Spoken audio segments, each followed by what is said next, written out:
You've saved up. You want a real watch.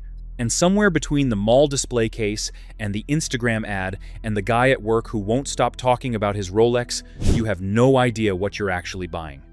By the end of the video, you'll know what you should buy and what you shouldn't even try to buy. First, let's begin with the watches you should forget about. 4. Fossil. Walk into any mall in the world and you'll find one. Looks reasonable. Priced between $60 and $200. Maybe a clean dial, a leather strap, a bit of retro Americana styling that feels familiar without being specific. Fossil built an entire business on that feeling. The movement inside most Fossil watches is a generic Miyota or an off-the-shelf Seiko caliber.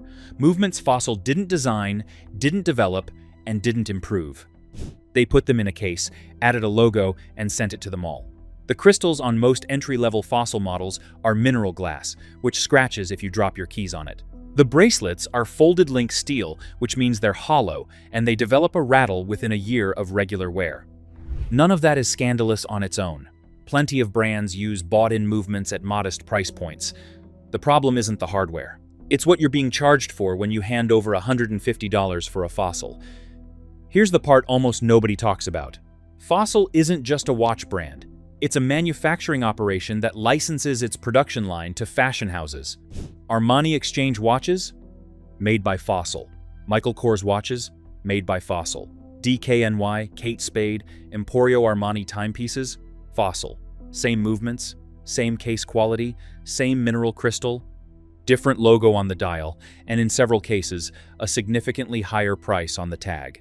When you buy one of those branded watches, you're paying a fashion markup on top of a mall brand markup for hardware that doesn't justify either charge. Picture the 23-year-old who gets a Michael Kors watch as a graduation gift from a well-meaning relative. $180. Feels premium. 3 years later, the bracelet has loosened, the crystal has a scratch across it, and the movement has started losing a couple of minutes a week. She takes it to a watchmaker who tells her the cost of servicing it is close to what she'd pay for a new one. She buys a new one. Same thing happens. The watch was never built to be repaired. It was built to be replaced. One signal worth noting. In January 2024, Fossil announced it was exiting the smartwatch business entirely, walking away from Wear OS after years of failing to carve out meaningful market share. The company's own statement described it as a strategic decision to refocus on traditional watches and licensed accessories. That exit doesn't change the quality of their analog watches, but it tells you something about a brand caught between fashion and function, unable to fully commit to either. Fossil watches look like watches. They don't behave like them. That's the mall problem. But the next brand takes something much darker. It doesn't just sell you a mediocre watch, it tricks you into thinking you got a deal. Before we move on to the next part, let me tell you this. Most people don't realize this, but buying a watch the wrong way can cost you thousands, and you won't even notice it until it's too late. That's why I created a complete insider guide to buying watches. The goal is simple. I'll help you stop guessing and start buying smart. You'll find the guide in the pinned comment and description. Now, let's move on to the next part. 3. Invicta. Here's a real listing, pulled from any major retailer on any given day. Invicta Pro Diver, retail price $695, currently on sale for $69. 90% off. What a steal. Except, it's never been $695. Not once, not anywhere. That retail price is a number that exists for exactly one purpose: to make $69 feel like a victory. Watch You Seek members have been saying this for years. One forum thread put it perfectly. Invicta is the watch equivalent of white van speakers. You know the con. Someone approaches you in a car park with equipment they claim is worth thousands, just happen to have a surplus, can let it go cheap. The deal only exists because the original value was invented. Invicta runs that same play at scale, on Amazon and in hotel lobbies and on shopping channels at 2 in the morning. So, what are you actually getting for $69? Honestly, a serviceable, cheap watch. That's the maddening part. The watches themselves aren't catastrophically bad at what they actually cost. The problem is nobody buying an Invicta thinks they're paying $69. They think they're getting a $600 watch for $69. They think they've outsmarted the system. They haven't. They've been handed exactly the system. And then there's the movement question. Invicta has used genuine Seiko TMI movements in certain models. But they also have a history of obscuring origins, hiding caliber numbers behind internal codes, printing USA product design on rotors housing Japanese assembled movements, and marketing a Swiss heritage narrative while manufacturing primarily in Asia. Invicta switched to an internal caliber numbering system that, as Caliber Corner noted in 2024, effectively hides the actual movement source from the buyer. Nothing wrong with a Chinese or Japanese movement at the real price. A great deal wrong with making it difficult to know what you're actually buying. The Federal Trade Commission's guides against deceptive pricing are specific on this. A former price is only a legitimate reference if the product was openly sold at that price for a substantial period of time in the regular course of business. A price invented to frame a permanent discount isn't a former price. It's a fiction, and advertising it is deceptive. Invicta has operated in that gray zone for decades, and it works because humans are wired to respond to bargain signals. The watch on your wrist becomes proof of your shrewdness. Except, there was never a bargain. There was only the performance of one. Spend $69 on an Orient or a base model Seiko instead. You'll get a better watch, a real movement, and the satisfaction of knowing nobody manipulated you into the purchase. Invicta's con is a pricing illusion. The next brand's deception is more technical, and it will take you a moment to fully understand why it's worse. 2. Sterling Original. This one requires you to look closely at a photograph. Pull up any Sterling chronograph. You'll see the case, the dial, multiple sub-dials, and 2 pushers on the side of the case. It reads like a sports watch, a performance instrument. The tachometer bezel, the registers. The visual complexity suggests that this object does things. Press the top pusher. On a real chronograph, that starts a stopwatch function. The central seconds hand activates and begins measuring elapsed time. The subdials record elapsed minutes and elapsed hours. You can time something precisely. A race, a lap, an interval. That is what a chronograph does. That is the entire point of the complication, and it's why chronographs command a price premium over simple time-only watches. On a significant number of Sterling models sold and marketed as chronographs, the layout creates confusion that reviewers have flagged directly. A 2016 review of the Sterling Monaco on Dappered documented the problem clearly. The long seconds hand runs continuously, which is not how a chronograph works. The subdial that tracks elapsed time is positioned differently from any standard chronograph layout. The pushers activate something, just not what a buyer of a chronograph assumes they activate. The watch is technically functional, it just doesn't function the way the dial implies it does. Now hold that for a moment. A chronograph is defined by its stopwatch function. Sterling sells you a watch that looks like a chronograph, charges you the price of a chronograph, and delivers a watch with decorative registers that don't do what you assume they do. That's not a budget compromise. That's a dial lying to you about what the watch is. I find this more troubling than Invicta, and I want to be clear about why. Invicta inflates a reference price. Dishonest, but the watch is still the watch. Sterling dresses a simpler movement in a costume and asks you to believe the costume is real. You might wear it for a year before you reach down to time something and realize the subdial you've been trusting is telling you nothing. The collector community on WatchCrunch has been blunt about this for years. The specific complaint isn't quality. It's that Sterling sells chronograph-style watches that misrepresent what's inside. There are chronograph movements available at cheap prices. Sterling chose not to use them. Pick any brand on the should list at the same price, and you will get a watch that is exactly what it says it is. That's the baseline. It shouldn't be hard to meet. 3 entries in, and the pattern is holding. These brands are selling you a feeling. Brand number 1, on the Never list, turned that into a global business worth hundreds of millions of dollars. 1. Daniel Wellington. In 2011, a Swedish entrepreneur named Philip Tysander started a company with a name he borrowed from a British man he met while traveling. He had no watchmaking heritage, no in-house movement, no factory, no horological history to speak of. What he had was an understanding that Instagram was about to change how aspirational products were sold, and a design simple enough to photograph well on any surface, in any light, against any background. By 2015, Daniel Wellington was doing roughly $200 million in revenue. Not because the watch was good, because the watch photographed well. For $80 to $150, You get a Miyota quartz movement in a thin stainless steel case with a NATO strap or a mesh bracelet. That Miyota movement is a reliable Japanese caliber used by watchmakers at every price level. There's nothing wrong with it in isolation. But in a Daniel Wellington, it sits behind mineral crystal with 30-meter water resistance and no meaningful case finishing. No sapphire, nothing a watchmaker would describe as craft. A case so thin it feels fragile because it is. And that was never the point. Daniel Wellington didn't sell you a watch.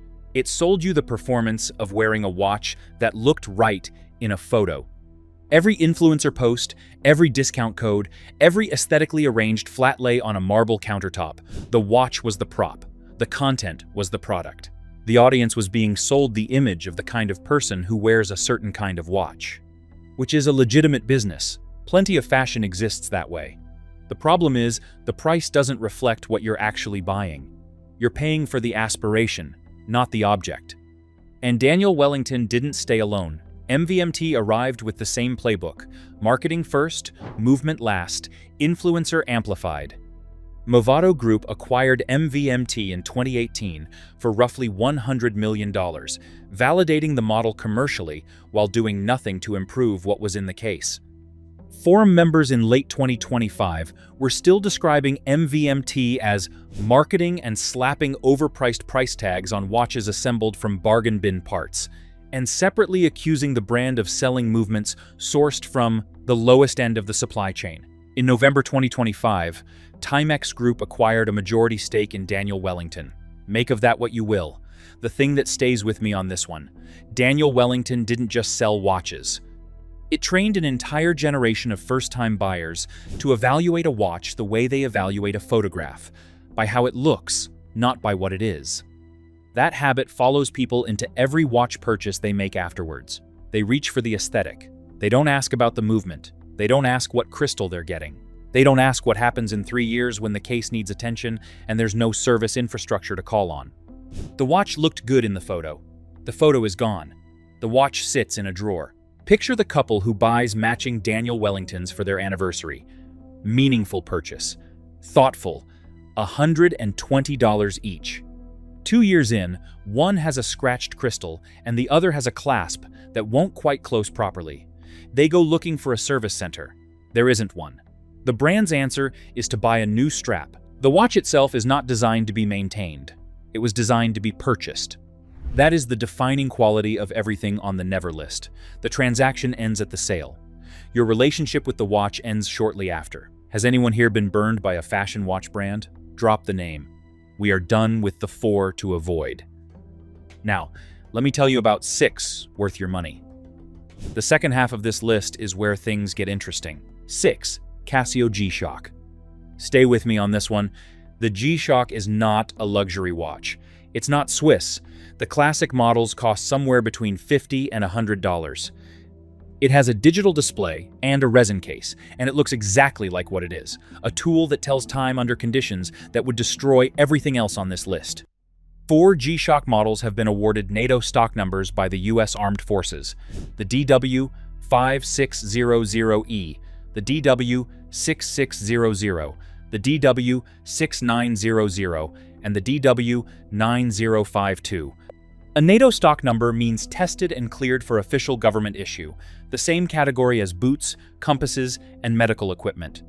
Until 2018, the DW9052 was issued directly to new Navy divers at the Naval Diving and Salvage Training Center.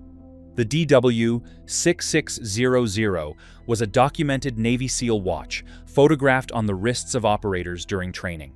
The DW5600 has made more than 200 documented trips to space by some counts, second only to the Omega Speedmaster X33, which costs multiples of the G-Shock's price. And here's the detail that stops most people cold. The DW6600 effectively replaced the Rolex Submariner as the standard Navy SEAL watch in certain units. Special operations personnel who could requisition almost any piece of equipment, who were operating in conditions where their gear could mean their lives, chose a $50 Casio over a precision Swiss diver.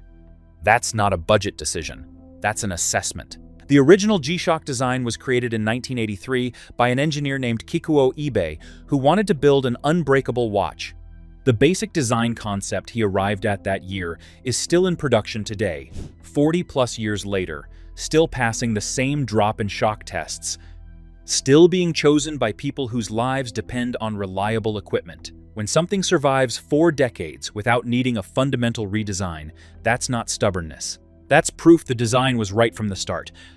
Honestly, I kept going back and forth on whether to put the G-Shock on this list at all. It feels counterintuitive next to Tudor and Hamilton, but every serious collector ends up with one eventually. Not as a status piece, not for the photo, as the watch you put on when you don't want to think about the watch. When you're camping, or working, or in a situation where the last thing you want is to be worried about damaging something. That functionality is worth more than most people admit. The G-Shock is the honest watch. It doesn't pretend to be anything other than what it is. In a market full of pretending, that's rarer than it sounds. Own a G-Shock or think they're hideous? Drop your take. The G-Shock proves you don't need romance to build something worth trusting. This next brand proves you can have both. 5. Orient. Orient has a subset of collectors who actively hope it stays obscure. That's the tell. When watch people find something good at a price that seems impossible, their first instinct is to keep quiet about it. Orient is the brand that knowledge gives you. A shopping mall can't sell it to you. An influencer campaign hasn't reached it yet. You have to care enough to look, and when you find it, you feel like you've been let in on something. Since 2009, Orient has been owned by Seiko. In practice, this means the tooling infrastructure, the manufacturing standards, and the movement expertise of one of the world's great watch companies directed toward a brand most people have never heard of. The result is in-house automatic movements at prices between $150 and $300 that compete with watches at double or triple that range and lose by very little. The Bambino is a dress watch with a domed crystal and a clean dial that costs under $200. The Mako is a diver with a real automatic movement and genuine tool watch credentials, proper water resistance, a screw-down crown, a rotating bezel that actually clicks. The Ray sits between them. Everyone runs an in-house caliber, a movement Orient designed, manufactures, and services. Not a bought-in movement, not a generic caliber rented from a supplier. Theirs. At under $200, you will not find another in-house automatic from any established manufacturer. That's not a marketing claim. It's a manufacturing reality, and it represents decades of investment by Seiko in a brand they've deliberately kept affordable. Picture the 25-year-old buying his first automatic watch. He's been looking at Seikos, at entry Hamiltons, at microbrands he found on Reddit. Someone on a watch forum mentions Orient. He looks it up. He orders a Mako. When it arrives and he watches the rotor spin through the exhibition caseback for the first time, something clicks. He starts reading about how movements work. He starts looking at finishing under a loop. 6 months later, he's a collector. Orient did that to him. The collectors who found Orient 5 years ago are quietly annoyed that more people know about it now. That's probably the best endorsement a brand can receive. Orient is the secret the watch world keeps poorly. The next brand is something different, a name with real history behind it that still flies under the radar it shouldn't. 4. Hamilton. Hamilton is the watch that doesn't make noise about its history. Its history just sits there and waits for you to find it. The brand supplied the US Army in both World Wars. The Hamilton Model 23 marine chronometer kept navigation accurate enough to cross oceans by during World War II, a mechanical instrument holding time precise enough that ships could calculate longitude from it.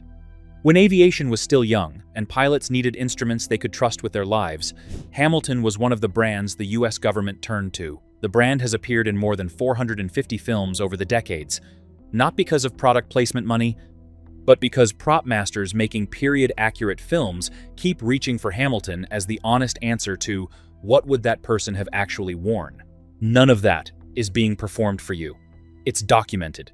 Today, Hamilton is part of Swatch Group and manufactures in Switzerland. The Khaki Field Mechanical, priced around $500, runs a hand-wound in-house movement with 80 hours of power reserve. 80 hours means you take it off Friday evening, go about your weekend, put it back on Monday morning, and it's still running. That's not standard at this price point. Most automatics give you 40 to 50 hours. The Intramatic chronograph line has won design awards. The Jazzmaster collection bridges the military utility of the khaki with a dress sensibility without straining either direction. The brand is chronically undervalued, not in a hidden gem way. Hamilton is well known enough. Undervalued in the stricter sense. What you receive for the money is more than comparable prices buy from brands with louder marketing. A $500 Hamilton is a serious watch. It will outlast you with periodic servicing. When you tell someone who knows watches what you're wearing, they'll nod. Not because Hamilton is prestigious, but because they know it's real. So, buy it for the history, keep it for the movement. The 80-hour power reserve is something you'll think about more than you expect. There's a specific kind of satisfaction in knowing the watch has a story before you. The serviceman who wore the khaki field in the field didn't know it would still be relevant decades later. He just knew it worked. That's still the reason to buy it. Hamilton earns its price point, honestly. The next brand earns its price point and then makes you wonder why you waited to discover it. Before we move on to the next part, let me tell you this. Most people don't realize this, but buying a watch the wrong way can cost you thousands, and you won't even notice it until it's too late. You walk into a store or browse online, and everything looks the same, but behind the scenes, there's a system. Prices aren't always fair, availability is controlled, and one bad decision can leave you overpaying for something that doesn't even hold its value. That's why I created a complete free insider guide to buying watches. Inside, you'll find the best watches to buy, the watches to avoid, and how to choose a watch that actually fits your style and budget long term. The goal is simple. I'll help you stop guessing and start buying smart. You'll find the free guide in the pinned comment and description. Now, let's move on to the next part. 3. Citizen. Citizen doesn't get the credit it deserves, but that gap has been closing. The brand dates to 1918 and has been developing solar-powered movements since the 1970s, longer than most people realize. The current EcoDrive technology means the movement charges from any light source, natural or artificial, and a fully charged EcoDrive can run for approximately 6 months in complete darkness. In a decade of wearing one, you may never change a battery. You may never think about a battery at all. That's not a minor convenience. That's a different relationship with the object entirely. One less thing to maintain, one less reason to leave it on the shelf. The ProMaster line is where serious collector attention concentrates. Dive watches, aviator chronographs, Land Series field watches, all built to actual tool watch specifications, not tool watch aesthetics applied to a fashion case. The water resistance ratings mean something. The cases are designed for function rather than photography, one detail worth sitting with. A Watch Forum commenter in September 2025 described a shift in their buying habits. Seiko had been raising prices steadily for years, while Citizen had not. Over the previous 5 years, that person had bought 9 Citizens and 1 Seiko. That's not a personal quirk. That's a signal about where value was actually moving in the market. And then there's the Caliber 0100, a quartz movement Citizen produces that is accurate to plus or minus 1 second per year. Citizen calls it the world's most accurate light-powered watch. Nothing in production contradicts that claim. 1 second per year. In a world where mechanical movements get all the romance and command all the attention, Citizen quietly built the most precise timepiece available at a commercial price. A standard quartz watch loses 15 seconds a month. The Caliber 0100 loses 1 second a year. The brand doesn't need to be louder about any of this. The work is there. Most people just haven't looked yet. Seiko or Citizen, drop your allegiance below. Let's move on. Citizen builds precision and keeps quiet about it. The next brand on this list is where most collectors begin and where a lot of them keep coming back. 2. Seiko. Almost every serious watch collector has a Seiko story. Not a story about the watch, a story about what happened after they bought it. The thing about Seiko is that it teaches you. The brand runs from under $100 at the entry level to several thousand for Grand Seiko, its premium independent line, and the quality curve across that entire range is consistent enough that the watch you start with prepares you to understand the watch you eventually want. You learn to read a movement. You learn what a domed crystal feels like. You learn to tell rushed finishing from careful finishing. You develop opinions.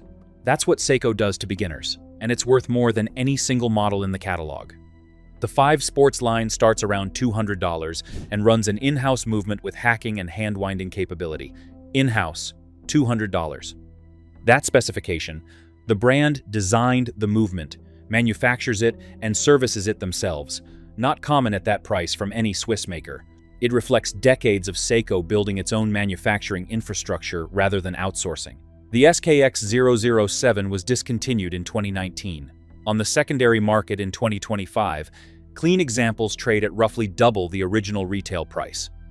A watch that sold for under $200 when new is worth close to $400 in good condition 6 years after production stopped. That kind of aftermarket demand on a $200 watch tells you something precise about how deeply collectors value Seiko's heritage. It also tells you to buy what you want while it's still in production, because discontinued Seikos have a habit of becoming things people wish they'd bought. Seiko has been raising prices in recent years. This is real. Collectors documented it through 2024 and 2025 inches forums across WatchUSeek, WatchCrunch, and Reddit. The brand knows its reputation and has occasionally leaned on it harder than the hardware justifies at certain points in the catalog. It's worth going in with eyes open, particularly at the lower end, where the value proposition has tightened. The Prospex and higher Tier 5 sports models still earn their prices. Some entry-level models no longer do, but the foundation is still there.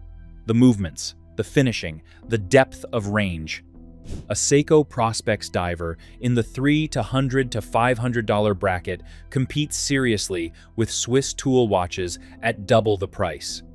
And the community around Seiko, the mods, the secondary market, the real enthusiasm means the watch you buy connects you to something larger than the object itself.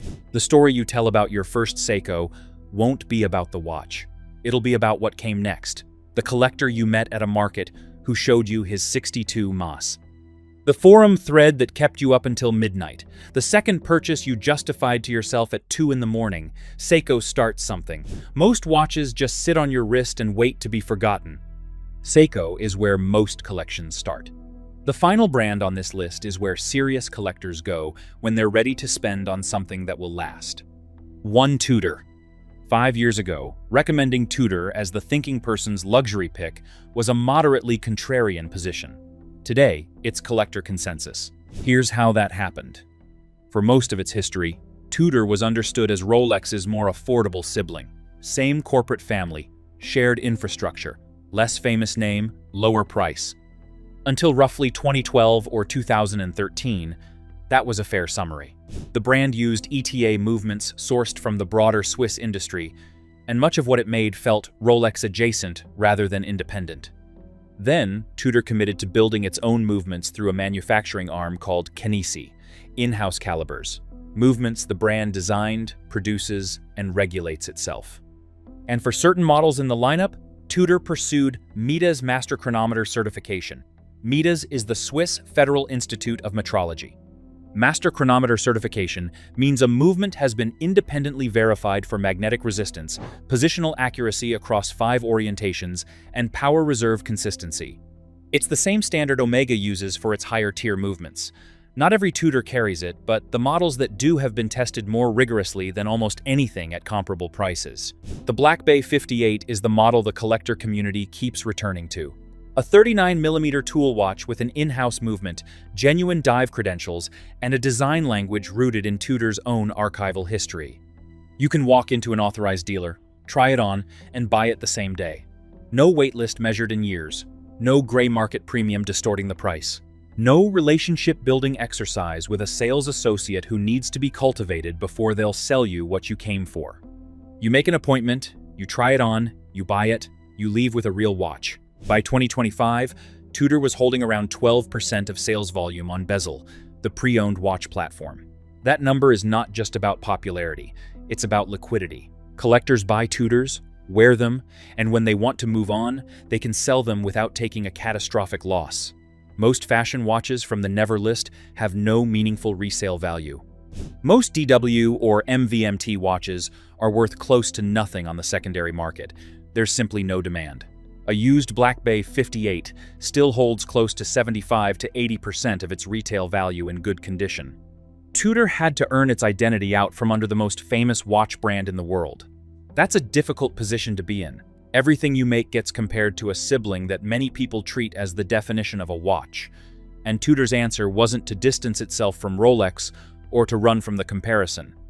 Its answer was to build movements, seek independent certification, develop designs with real heritage depth, and price the result at a point where the craft justifies the cost rather than the name doing the justifying. At somewhere between $1,000 and $1,500 for the core Black Bay models, you are buying Swiss manufacturing, an in-house movement, and a watch still worth wearing and selling in 15 years. Compare that to the $150 Daniel Wellington asked for a watch that belongs in a drawer by year 3. The never list and the should list often sit at the same price point. Sometimes the never brand costs more. But the difference is this: one of them is selling you an object. The other is selling you a feeling about an object. Tudor sells you the object. Everything on this should list sells you the object. That's the whole game. The brands that survive aren't the ones with the best marketing. They're the ones that build something worth repairing when it breaks. That's it. That's the only test that matters. A watch that can be serviced tells you something about the brand that made it. It tells you they expected you to still be wearing it in 10 years. Buy from those brands. Everything else is a prop. If this helped you figure out where to start, subscribe and hit the bell. The next video goes somewhere most watch channels don't dare. I'll see you there.